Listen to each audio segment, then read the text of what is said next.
केला बेचने वाली चुड़ैल। एक बार की बात है, जादूपुर नाम के गांव में करतब दिखाती एक औरत एक रेड्डी के लिए गांव में आती है। आइए आइए मेहरबान कदरदान, खाइए रोहड़ा के ताजे ताजे केले। कभी खाए नहीं होंगे ऐसे केले, पीले पीले केले खाइए। ये कहकर रोहड़ा हाथों में 4 केले लिए उन्हें सर्कल में जोर जोर से हवा में उछालती हुई करतब दिखाती है, जिसे देखकर आसपास के सारे बच्चे अपने अपने मम्मी पापा से उस औरत के पास जाने की जिद करने लग जाते हैं। पापा, ऐसा तो सर्कस में बॉल से होता है ना, ये आंटी तो केले से कर रही है। चलिए ना पापा, देखते हैं। रोहड़ा एक पतली सी तार पर चलती हुई केलों से करतब दिखाती है। आते जाते सभी लोग बाहर रुककर उसके करतब देखते हैं और वाह वाही करते नहीं थकते। जैसे ही एक आदमी पास आकर उसे पैसे देने लग जाता है, तब वो कहती है, अरे नहीं नहीं साहब, मैं करतब तो बच्चों के मन को बहलाने के लिए करती हूँ। धंधा तो मेरा केले का है। पीछे देखो मेरी रिड्डी, जो भी मेरे केले खाएगा मेरी तरह चुस्त दुरुस्त और तंदुरुस्त हो जाएगा। पता चलता है क्या कि मेरी उम्र 55 की है। अरे पर ऐसे ठंड के मौसम में कोई केला क्यों खाएगा? ये ऐसे वैसे केले नहीं है साहब, ये शरीर में गर्मी देते हैं। ठंड को दूर भगाए जो भी रोहिणा के केले खाए। पापा, अगर मुझे केले नहीं मिले तो मैं घर नहीं जाऊंगी। तभी उसके पापा कहते हैं कि बेटा, केले ठंड में कभी गर्मी नहीं देते। ये सब कहने की बातें हैं, सामान बेचने का तरीका है इनका। पर पिंकी नहीं मानती। मैं केले खाऊंगी। पिंकी की जिद के आगे नत्थू हार जाता है और उसे केले खरीद कर दे देता है। पिंकी खुश होकर केले घर ले आकर खाती है। अब मैं भी करतब करूंगी, कितना मजा आएगा। जादुई केले। पिंकी पहला केला खत्म भी नहीं करती कि वो बेहोश हो जाती है। दूसरे केले से एक काला धुआं आता है और रोहड़ा चुड़ैल बनकर बाहर निकल आती है। मेरे भूतिया केले बच्चे न खाए, ऐसा हो ही नहीं सकता। जादूपुर वालों, कब तक बचोगे?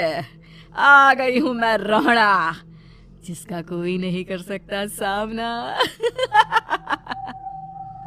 रोहड़ा पिंकी को गोद में उठाकर काले धुएं में कहीं गायब हो जाती है।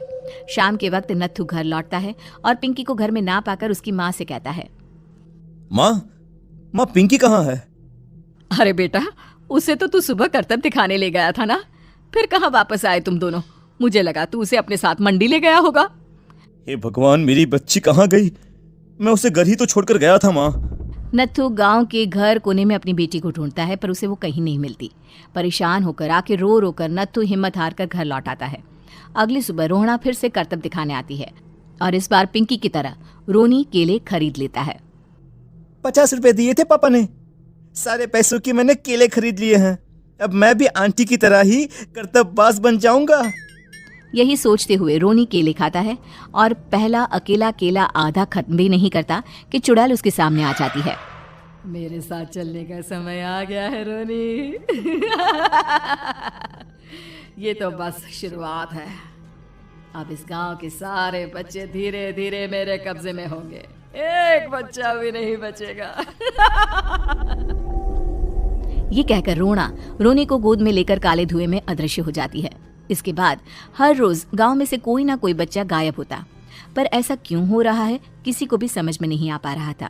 रोज की तरह अपनी बेटी पिंकी की तलाश में नत्थू गांव के एक तालाब के पास बैठा रो रहा था। कहाँ गई मेरी पिंकी? शकुंतला के जाने के बाद एक वही तो मेरा सहारा थी। अरे उसकी आत्मा कोस रही होगी मुझे कि मैं अपनी बच्ची को संभाल भी नहीं पाया। नत्थू ये कहता हुआ रो ही रहा था कि तभी तालाब में से उसे शकुंतला की आवाज सुनाई देती है। कहाँ थी तुम शकुंतला? हमारी बच्ची और सारे गायब हुए बच्चे रोहड़ा के कब्जे में हैं। वो बच्चों को जो केले देती है उससे बच्चे बेहोश हो जाते हैं और उसके कब्जे में आ जाते हैं और वो उन्हें ले जाकर काली दुनिया में ले जाती है। पर वो ऐसा क्यों कर रही है? ये मैं नहीं जानती, पर उस दुनिया का रास्ता मैं आपको बता सकती हूँ। जहाँ ये नदी खत्म होती है वहाँ एक केले का पेड़ है, उसके नीचे एक दरवाजा है, वहीं से रास्ता जाता है उस दुनिया का। ये कहकर शकुंतला की आत्मा गायब हो जाती है। गांव के सभी लोग झुंड बनाकर उसी रास्ते से काली दुनिया में चले जाते हैं और वहां देखते हैं कि सारे बच्चे वहां काम कर रहे थे। पापा, मुझे ले चलो यहाँ से। पापा, पापा।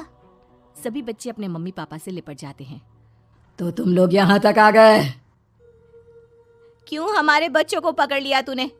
तुझे शिकार ही बनाना है तो ले, हम सब आ गए हैं, हमें खा ले। नहीं, मुझे बच्चे चाहिए। मेरे बच्चे के बदले तुम लोगों के बच्चे। क्या मतलब? मैं इसी गांव में रहने वाली एक औरत थी। केले की चोरी के इल्जाम में मेरे बेटे को गांव वालों ने इतना मारा कि वो मर गया। उसी दिन मैंने ठान लिया कि गांव वालों का भी वही हाल करूंगी। कुछ दिन बाद बेटे के चले जाने के दुख में मैं भी मर गई और मेरी भटकती आत्मा एक चुड़ैल बन गई। और फिर मैंने बदला लिया तुम सबके बच्चे छीनकर। बर्दाश्त नहीं कर पाए ना? सोचो मुझ पर क्या बीती होगी। हमें माफ कर दो रोना। पता नहीं है किसकी गलती थी, पर हम सभी माफी मांगते हैं। हमारी खुशियां लौटा दो, तुम भी तो एक माँ हो। गांव वालों की बात सुनकर रोना का मन पिघल जाता है और वो बच्चों को छोड़ देती है। उसके बाद काली दुनिया बच्चों के लिए जादुई दुनिया बन जाती है। अब कोई भी कभी भी वहां आ जा सकता था।